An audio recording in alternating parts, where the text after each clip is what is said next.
teach you. If you break this oath, you will be killed. Not by the Inquisition, but by one of us. Do you understand? I swear.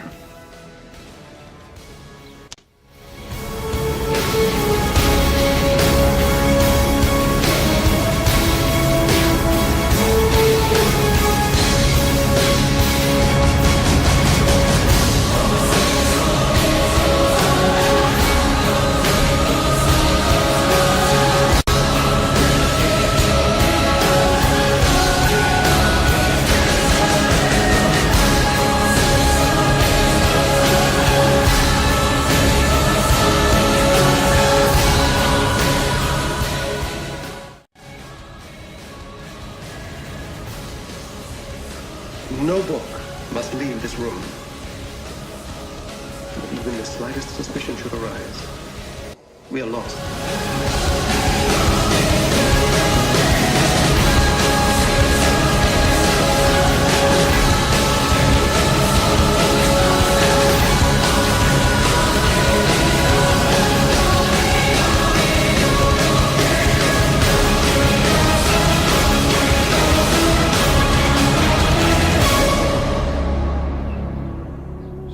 Guys, it's about 9:45 in the morning, a beautiful Hawke's Bay summer morning on the 8th of December 2017, and you are watching podcast number 19, and it is the second introduction in the series which I am now doing on the Hermetic view of the process of creation.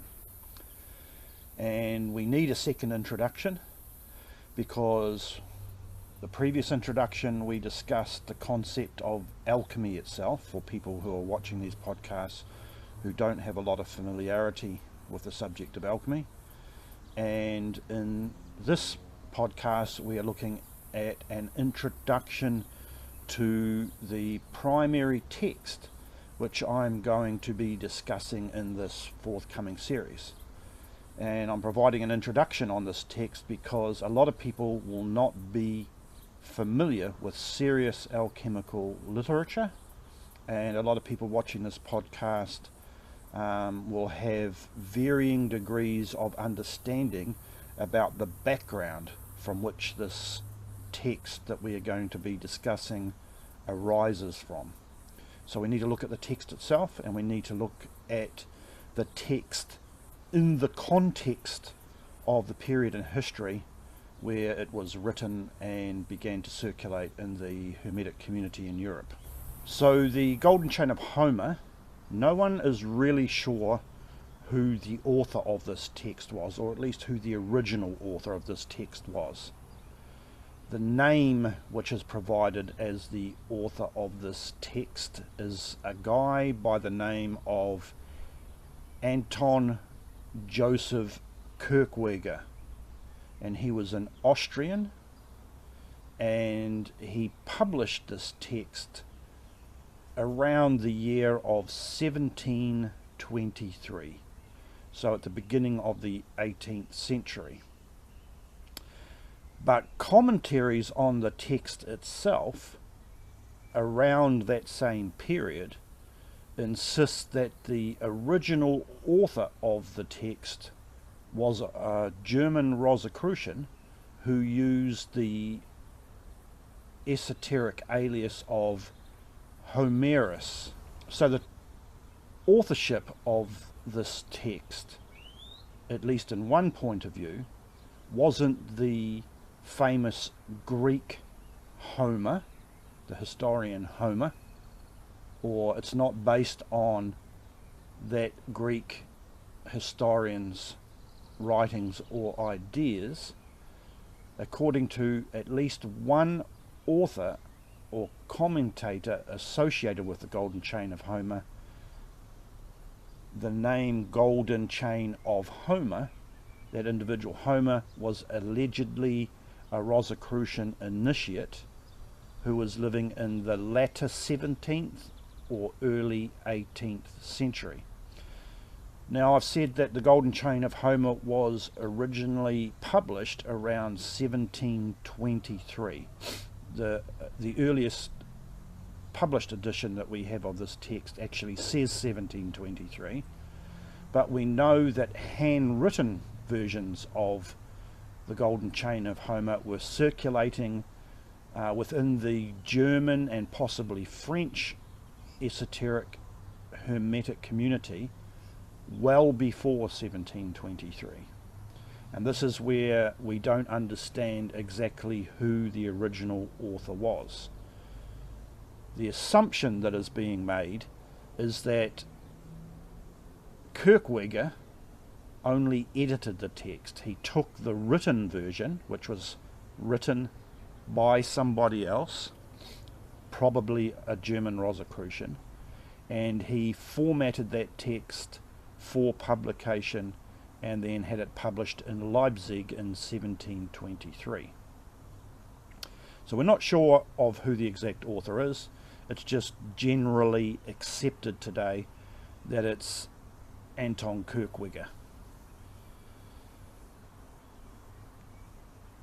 So we need to now also consider, under these conditions, what the original written version of that text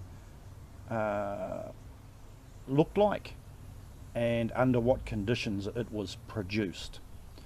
So in order to understand that whole environment, we need to be familiar with the history, the early history of the Rosicrucian movement. And there are a lot of people who are students of the Western mystery tradition today who have a very tenuous grasp on exactly what the history of early Rosicrucianism looks like. So I'm going to quickly go over that now.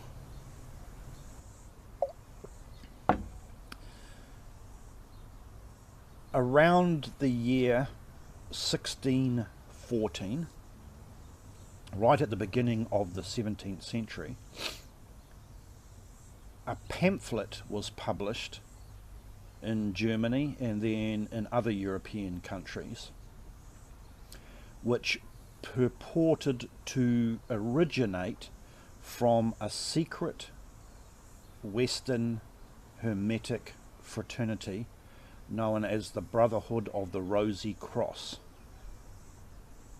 Shortly after that first pamphlet was published, a second one was published, and together the information described in both of these pamphlets paints a picture of the structure, beliefs and functioning of an early Rosicrucian fraternity. So in order to understand the nature of the Golden Chain of Homer, we first need to understand the environment in which that book was first published. So we know that Anton Kirkwigger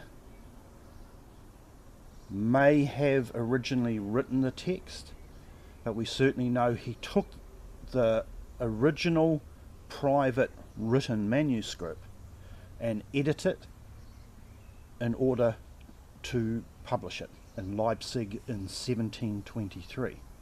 This doesn't really matter who wrote it, except for the fact that whoever the author was, he was likely living in Germany or Holland or France, very near the golden age of the present Rosicrucian cycle.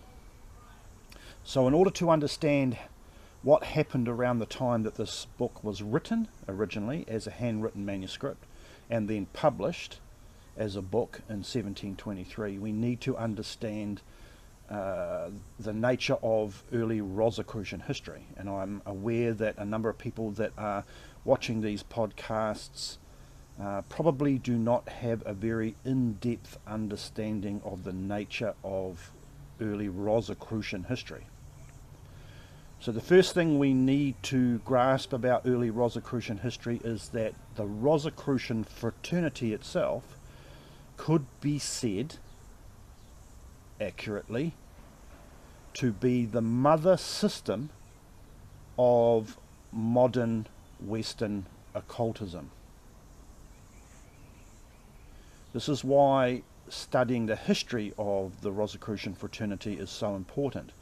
If we want to understand the condition of modern Western Hermetism, we need to understand the nature of the Rosicrucian fraternity, because that fraternity basically set all the rules that established the format for the bulk of modern Western Hermetism as we understand it today. So Rosicrucianism began historically in about 1614, when an anonymous individual or group published two pamphlets, one in 1614 and one slightly after that, and together the content of these two pamphlets describe the structure, the philosophy and beliefs, and the history of what looks to be an authentic Western Hermetic secret society, Hermetic fraternity, called the Brotherhood of the Rosy Cross. So these two pamphlets described that occult fraternity. Now the important thing about these two pamphlets is that before they appeared, we know historically that classic era medieval period secret societies existed up into the Renaissance. We know these secret societies existed, but we know almost nothing about how they were structured, how they functioned, where they were operating, and the kinds of things specifically that they were teaching and achieving. We know a lot of generalization about these secret communities, esoteric communities, but we don't know a lot about the detail of how they were structured and functioned and what they achieved. But the publication of the Fama Fraternitatis and the Confessio Fraternitatis, the two pamphlets about the Rosicrucians, changed that whole game, because they basically describe the whole, or almost the complete structure and function of what seemed to be a classic era, golden age Western Hermetic fraternity. And because these two pamphlets did such a good idea at describing the nature of this Rosicrucian brotherhood, after the early 1600s, lots of groups of occultists in Europe and then later in the Americas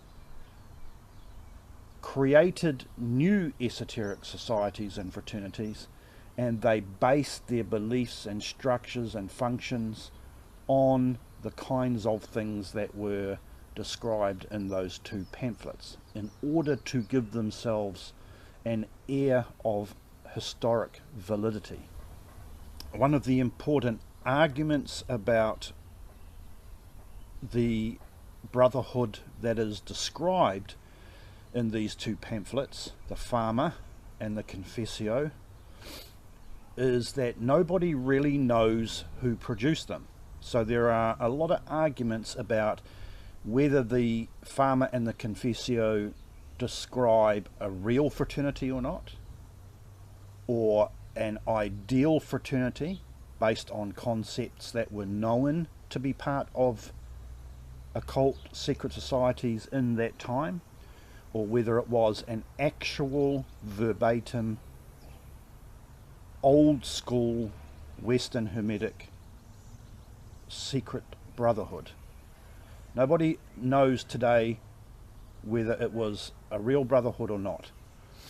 So later Rosicrucian societies and later groups that based themselves on the Rosicrucian pattern have often fallen into a questionable category because they're basing their history and roots on those documents, and nobody is quite sure whether or not those documents are authentic as far as what they allege to portray. So while we don't know if the original Rosicrucian Brotherhood described in the Fama and Confessio are true, what we do know is almost immediately, as soon as these two pamphlets were published, new Rosicrucian Brotherhoods sprouted up that were formatted on the structure described in those two pamphlets. And that these new Rosicrucian Brotherhoods were a mixture of complete rubbish, complete and utter rubbish. Some of them were esoterically impotent, but constructed with good intention. And some of them, a rare number of them, were the real deal. They were constructed by serious occultists who had access to true knowledge and authentic initiation from the underground stream. And for whatever reason, these individuals who gathered together then decided to operate under the banner of the Rosicrucian concept. One of the arguments about this entire situation of all these new groups is that amongst that mixture, some of those real groups actually were the original Rosicrucian fraternity, still existing and now operating in a slightly less hidden condition. That they were slightly advertising themselves in order to encourage new members into their fraternity. And certainly the original Fama and Confessio, one of the things that they pointed out is that they were hunting for new members to join their esoteric brotherhood. So here we have from about 1615, 1616 until the end of the 1600s a proliferation in Holland, Germany and France and Italy, but primarily in Germany and France, a proliferation of Rosicrucian societies, fraternities or brotherhoods, who all had their own particular twist on what they believed Rosicrucianism was and what Rosicrucianism should be teaching and doing. So each of these separate groups had their own particular twist on the Rosicrucian theme. But from the original Rosicrucian documents, we know a couple of very specific things about what the pamphlets claimed Rosicrucianism was. And there are two main aspects here. The first is that they were Christians, and specifically they were Protestants. The original Rosicrucian pamphlets actually had a bit of an aggressive attitude towards the papacy. But there is no argument, the original Rosicrucians were Christians. But they were not Christians in the way we might understand that concept today. Their attitude towards Christianity was very different than mainstream Christianity. These people were hardcore occultists. So they had a very occult or esoteric view of the meaning of Christianity and their approach towards being a practicing Christian. And we have to remember that all of this was going on during the Reformation, when Protestant Christianity was a reasonably new situation in Europe. So that's the first thing about the original Rosicrucians. They made it very clear that they were esoteric Christians. The second thing about the original Rosicrucians is they were hardcore alchemists. And while they had a deep interest in the internal side of alchemy, the spiritual and initiatory side of alchemy, they made it very clear that they were practicing laboratory alchemists. These are the two main qualifying things about the original Rosicrucians. And this is important because in modern Rosicrucianism that we see today in various dozens of organizations that claim to have a lineage reaching back to the original Rosicrucians of the Farmer and Confessio, a lot of modern Rosicrucians, for a start, are not Christian, and secondly, have no idea what laboratory alchemy is about, or have a very limited idea of what laboratory alchemy is about. So this lends to the conclusion that many of these modern Rosicrucian fraternities, brotherhoods or societies do not have an unbroken lineage back to the original Rosicrucian ideal, because they're not Christian and they do not possess the same depth of understanding about alchemy generally and laboratory alchemy specifically that the originators of the Rosicrucian stream had. Now we know these things about the ideal format of the Rosicrucian Brotherhood that was presented in the Farmer and the Confessio, but we particularly know these facts about a particular stream of Rosicrucianism that arose after the Farmer and Confessio. Now this early stream of second generation Rosicrucians in Germany and in France, but primarily in Germany, we're not sure whether it was linked to the original Rosicrucians of the Farmer and Confessio, if they ever existed, but we do know that there was a stream of German Rosicrucianism that rose sometime after the first pamphlets, and which expressed the original Rosicrucian ideals of Christianity and alchemy as perfectly as the original Rosicrucian ideal claimed or described in the pamphlets. The most archetypal brotherhood that was part of this second generation Rosicrucian re-emergence, if you like, is a German Rosicrucian fraternity known as the Gold and Rosy Cross, the Gold and Rosenkreuz. And history, written history, tells us that the Golden Rosenkreuz was established in 1717. So that's about 100 years after the Farmer and Confessio were published. Now we don't know whether the Golden Rosenkreuz was established at that time or whether it got a renewal of vigour at that time in 1717. But what we do know about the Golden Rosenkreuz is that it encapsulated all of the original, traditional and customary ideals of the original Rosicrucian ideal, Christianity and hardcore knowledge and practice of alchemy. Around the same time as the Golden Rosenkreuz, in Germany and in France, there were a number of other societies that were very closely tied to the Golden Rosenkreuz, and they also practiced and preserved those original Rosicrucian ideals of esoteric Christianity and a hardcore knowledge and practice of alchemy.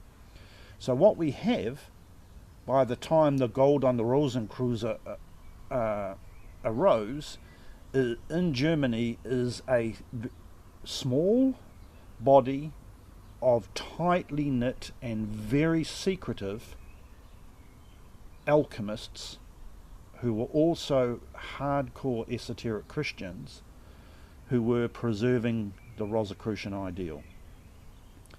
And that this culture in Germany at the beginning of the 1700s is very much responsible for the creation and or preservation of the most hardcore scientific information available in the Western Hermetic esoteric tradition today.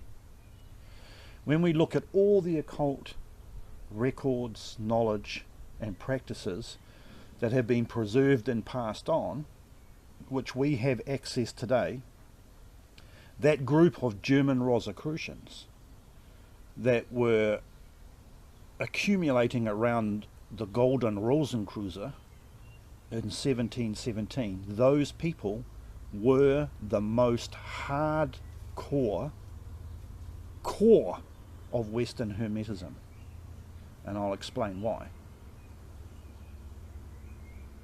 The flavour of Rosicrucianism that these people had was not a new age, airy-fairy, mystical, contemplative, meditative type of Rosicrucianism that we normally see today. And while it probably contained magical theory and practice, it also was not essentially a magical fraternity. It was focused primarily on alchemy, both internal and laboratory, and Christianity. And often the two were seen to cross over each other, that Christianity was interpreted in the light of alchemical philosophy and vice versa. When we look back to the collection of documents that has been left behind from this period around 1770 in Germany and France, there are lots of handwritten documents that were once very private and were circulated within this core group of hardcore German Rosicrucians and French Rosicrucians.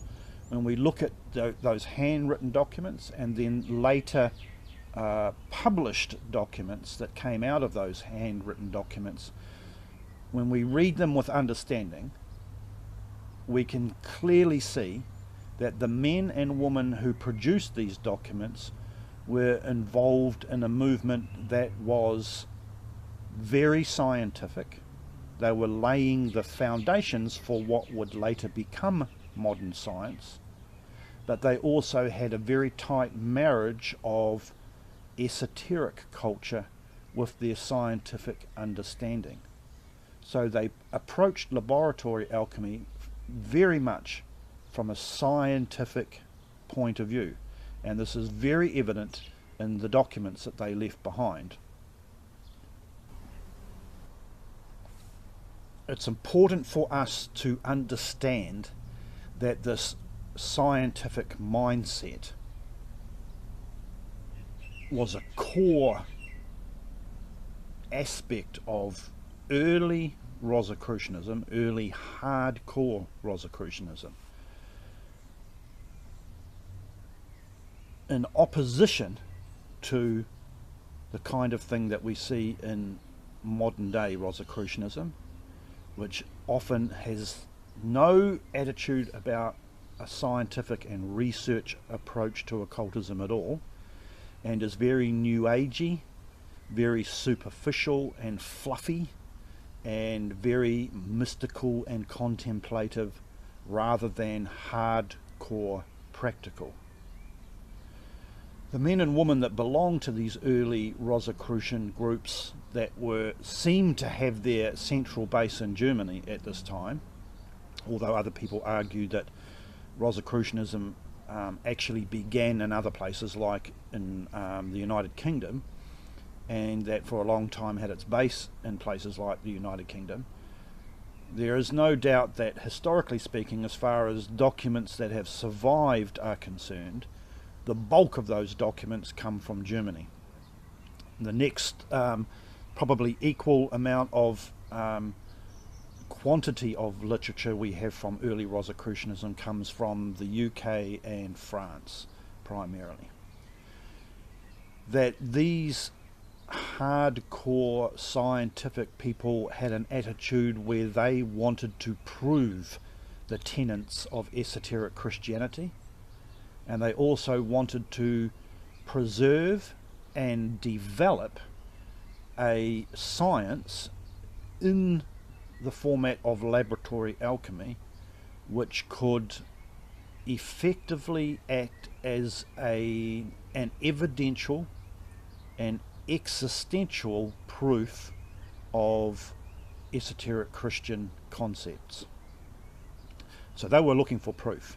They were looking for ways of proving the esoteric side of what they were teaching. They weren't just passing on beliefs, superstitions, and mystical contemplations. They were passing on an attitude of question everything, experiment and prove, and they wanted to preserve what they were teaching, learning, and preserving. So this is the environment into which the original document for the Golden Chain of Homer arose.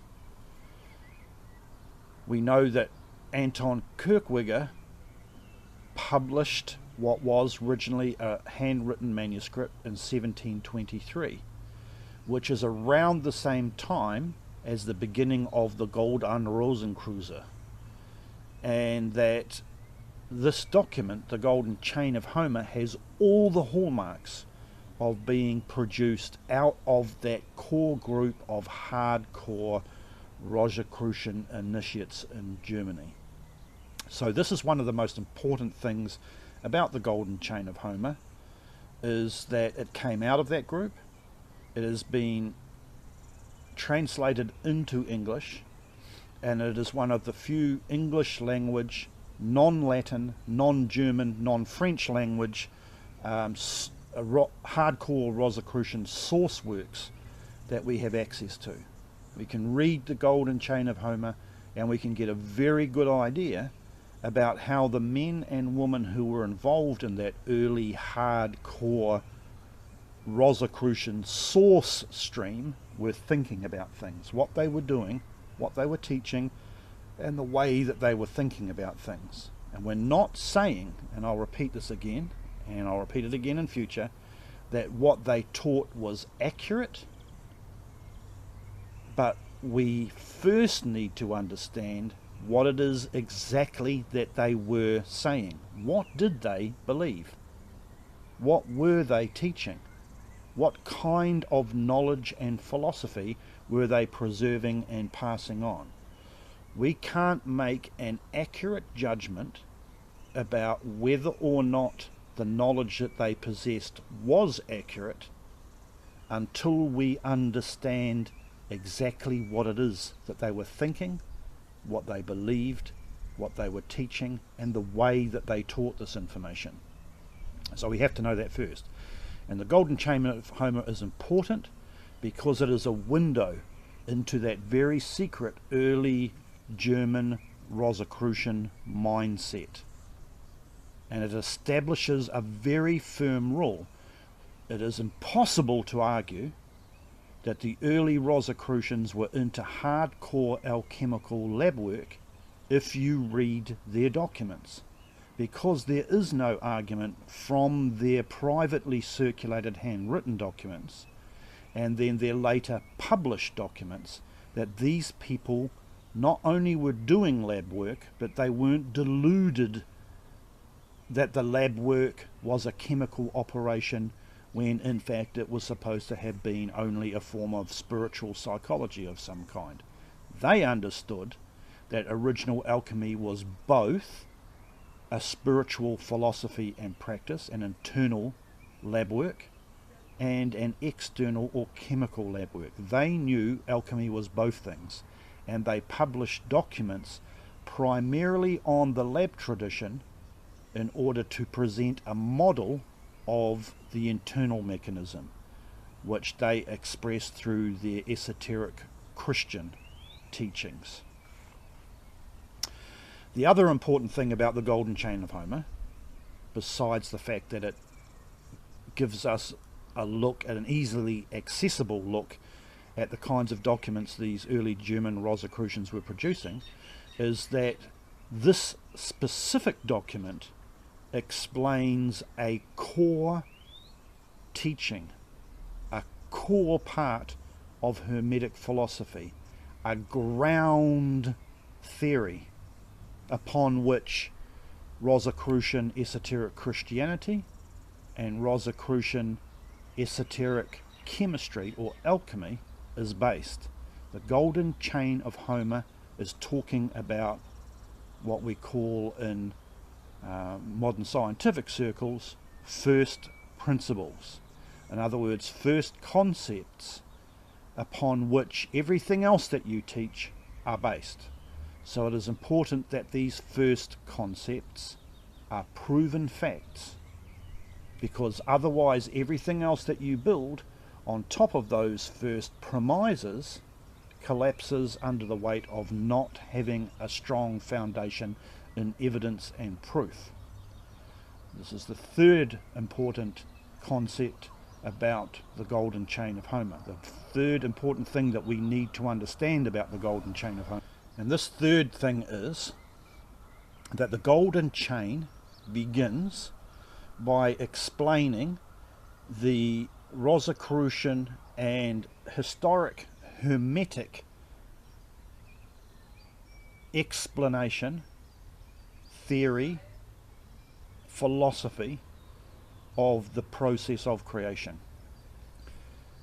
What the pre-creation state is like, what it's constructed of, how it functions, how the pre-creation state unfolds into reality that we experience, and then how all of the building blocks of our reality came out of that original creative mechanism, and then how everything that we experience in nature, minerals, vegetables, animals, fish, birds, insects, how all of that stuff then came about through the way the original creative process is constructed and unfolds.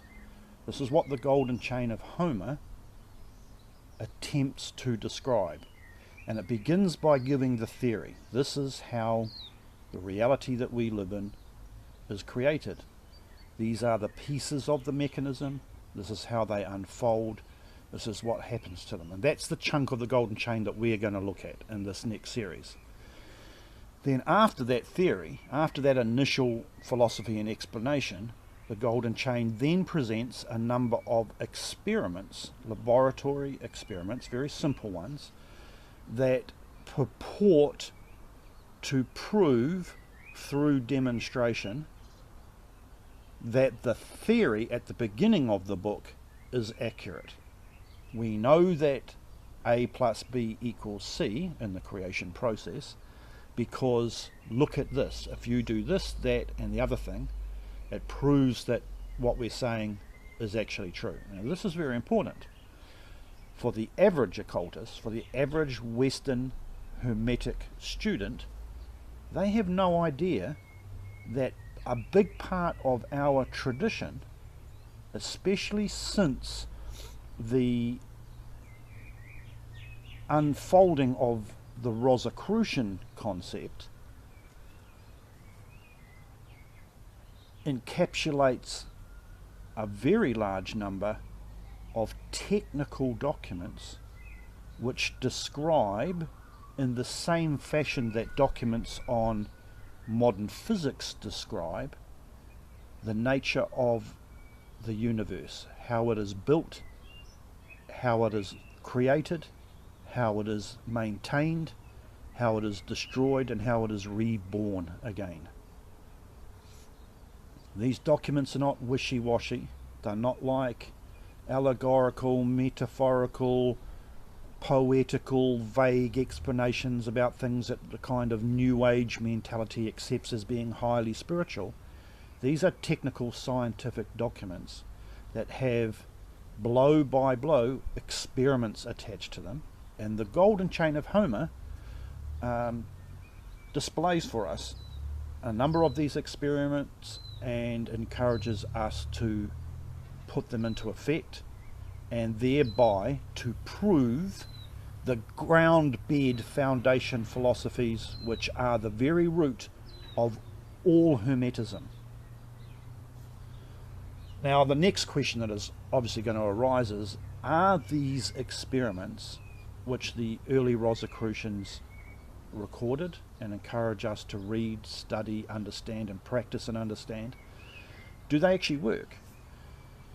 The answer is, for all intents and purposes, it wasn't until about the 1960s and early 70s that some alchemists, around the time when Frade Albertus was helping rejuvenate the alchemical stream in the Western mystery tradition, took the Golden Chain of Homer and thought, okay, let's actually make a proper scientific laboratory attempt at duplicating the experiments that are shown in the Golden Chain and see whether or not they actually are accurate. One of the important experiments is to prove that all life, all minerals, vegetables and animals have their seeds in atmospheric moisture, and that the seeds for all minerals, vegetables and animals rain down on earth in rain, hail, snow, and that if we take rainwater or hail or snow and treat it according to proper alchemical practice, that we can cause that rainwater or hail or snow to reproduce minerals, plants and animals from nothing more than simple rainwater. Some laboratory scientists at the Paracelsus Research Society, run by Frade Albertus in the 60s and 70s, reproduced at least one of these experiments and proved that living animal species can be produced out of sterile water. So this experiment was recorded and presented in the Paracelsus Research Society's own magazine for everybody to read, study, debate and reproduce the same experiments. And for all intents and purposes, that single experiment proved for us that the claims that the Golden Chain of Homer were making about the ground bed principles of Hermetism were based on experimental fact. So I'm not sure whether we actually know today what the original handwritten copies of the Golden Chain of Homer look like. So I personally can't be sure of what the original edition of the Golden Chain of Homer was formatted, what it contained. But we know that the very first version of the Golden Chain, published in 1723, was basically divided into two parts, and it had 23 chapters. A lot of these chapters are very short and only contain a couple of paragraphs. Some of the chapters are a page or 2 or 3 pages long, but the entire book only encompasses about, if I remember rightfully, the 23 chapters encompass about 280 pages or something like that. What happened then after the book was published was that it caused such excitement in the esoteric community that got access to the book, that over the coming years, over the following years, a number of new editions of the Golden Chain were produced. And these new editions had, some of them had diagrams added to them, but they all had footnotes or commentaries added to the original document, to the point where, when the fullest edition of the Golden Chain of Homer was produced, it contained something like 400 pages. There's a version of the Golden Chain of Homer that was produced by RAMS, Rare and Ancient Manuscript Society. If you can find their website and are interested in buying a copy of that, it's a very messy and untidy version of the Golden Chain, but it gives you a look at what one of the most extensive versions of the Golden Chain looks like, with all of its footnotes and addendums and comments added. It's so messy and the formatting is so bad that it's kind of hard to tell apart the original document from a lot of the comments that have been added by later Rosicrucians and Western Hermetic philosophers. But even the RAMS edition is not the fullest edition, because later on a third section was added to it which largely discussed the process of creating alchemical rare gems, and that is the most untraditional chunk of the Golden Chain. When you look at it, it reads very much like a very chemical kind of a manuscript about how to produce artificial valuable gems, and that takes the full extent of the biggest copy of the Golden Chain out to, I don't know, about 400-500 pages or something like that.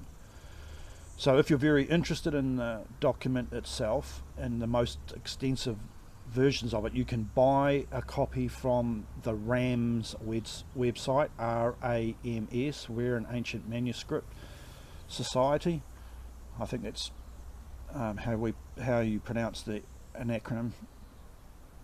And there are probably copies of that RAMS version in torrents and floating around on the internet in various places.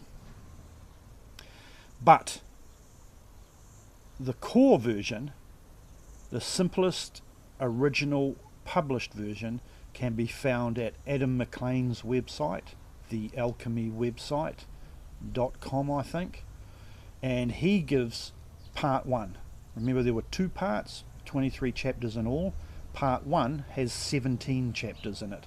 So he has reproduced in English translation the first part, and that's the link I have given in the previous video, and I'll do it again below here in the description section to his, because the part of the Golden Chain that I'm going to talk about in the coming podcasts is just the beginning of the first section, part 1. We won't be looking at the later part of the first section, and we won't be looking at the second section, part 2. But if you are patient enough and enthusiastic enough and search on archive.org, you'll find other versions of the Golden Chain of Homer there as well. There are 2 interesting versions produced by an occult fraternity called Armork, Ancient and Mystical Order Rosy Cross, where they publish the first part and the second part, which is the original version of the Golden Chain of Homer that I very first was given and read many years ago. And it also had the third part tacked onto it, but as far as I can tell, the Armork version doesn't have that third part tacked onto it. But archive.org have a number of versions of the Golden Chain there to look at if you're interested in comparing them. Some editions have symbols through the text which are designed as a kind of a shorthand, and to also encrypt the message. Some of the versions have all the symbols removed and replaced by their alleged English translations. So it's a matter of finding a version that is easiest for you to read and comprehend if you're going to study the document. Okay, so I think that's just about all that needs to be said, and I'll do a quick roundup now just to cover the main points of interest, especially if you're interested in doing a little bit of deeper digging where the backstory is concerned. So the first thing that we need to be aware of is that the Golden Chain of Homer is a product of the early and probably second generation of hardcore German Rosicrucians. That's the first thing that we need to be aware of, and therefore if we want to understand the environment in which that document was read, it is helpful to do a bit of study about the history of Rosicrucianism, and I highly recommend A.E. Waite's book, The True Brotherhood of the Rosy Cross. I'm not quite sure about that title, but I'll put it just down here. That book was actually printed twice, and I think the second edition was a re-editing, and he gave it a new title as well. I think there's also The Secret Tradition in Rosicrucianism, or in the Rosy Cross, or something like that, by A.E. Waite. He's a bit hard to read, and he takes patience and time, but he is absolutely thorough, and he himself has a proven and extensive history in being involved in both Freemasonry and in the modern Rosicrucian tradition, and has a very sensible and academic approach to discussing Rosicrucianism and where it came from. Very interesting to read about if you have an honest and sincere interest in the Western Hermetic tradition. Having read about Rosicrucianism, and therefore understanding the environment in which that text, the Golden Chain of Homer, arose, anything that you can find by Googling the Gold and Rosenkreuz Order, or the Gold and Rosicrucian Brotherhood, will add an extra layer of understanding on top of what happened after the Fama and Fraternitatis was published. And once you understand a bit more about the Gold and Rosenkreuz, you'll understand the exact environment in which the Golden Chain of Homer arose, and that these people produced tons of privately circulated technical documents all about advanced alchemy and very advanced view of esoteric Christianity. And then the last important concept to get your head around before we start discussing the Golden Chain of Homer itself is that the men and women who produced these kinds of documents were scientists. Of course, they were very early scientists before proper scientific protocol was established, and they got a bunch of stuff wrong, but it was their attitude and the fact that their method was viable that is the thing that really matters. That they believed that the tenets of esoteric Christianity and Hermetism in general, because they saw esoteric Christianity as being a Hermetic discipline, as being part of the Hermetic tradition, that their view of esoteric Christianity could be proved through the application of the tenets, principles and theories of advanced Hermetic alchemy. They were so convinced that they had proof about the Philosopher's Stone, about the nature of human evolution and authentic initiation, that in the Fama and Confessio they advertised that it was their intention to renovate the world's education systems by exposing their knowledge to the world and showing people the errors in the way that they were thinking about things like medicine, geometry, mathematics, philosophy, politics, economics, that they believed that the system that they had discovered, that they could prove the tenets of this through practical, empirical, scientific method. This is the last thing of importance that you need to get your head around. That the ideas that we'll be discussing in the forthcoming podcasts are based on practical experiment, and then we get to see how physical reality, manipulating chemicals in the laboratory through alchemical techniques is part of the spiritual and self-development stream of the Hermetic tradition. So I hope that helped at least put